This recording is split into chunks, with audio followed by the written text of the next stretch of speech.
Hi friends, எறா gravy எப்படி பண்ணலான்னு பாருங்கள். சில்லி ஃப்ரை, எறா சில்லி ஃப்ரை. எறாவில் வந்து கொஞ்சம் எண்ணெய் போடுங்க, அப்புறம் இஞ்சி பூண்டு பேஸ்ட் போடுங்க, அப்புறம் வந்து மிளகாத்தூள், மஞ்சள் தூள், கொஞ்சம் கரம் மசாலா தூள், சிக்கன் மசாலா தூள் போடலாம். தக்காளி பேஸ்ட்டு போடுங்க, நல்லா வதக்குங்க. ஏன்னா இறாலேருந்து தண்ணி வரும்.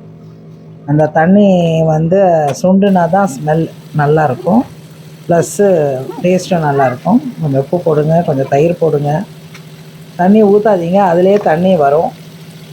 அந்த தண்ணி சுண்டதுக்கப்புறம் கொஞ்சம் ஒரு எறா வந்து ரொம்ப ஹார்டாக இருந்துச்சுன்னா அதை வந்து கொஞ்சம் குக்கரில் போட்டு ஒரு விசில் விட்டு நல்லா வந்து அந்த தண்ணியை சுண்ட வச்சிட்டிங்களா.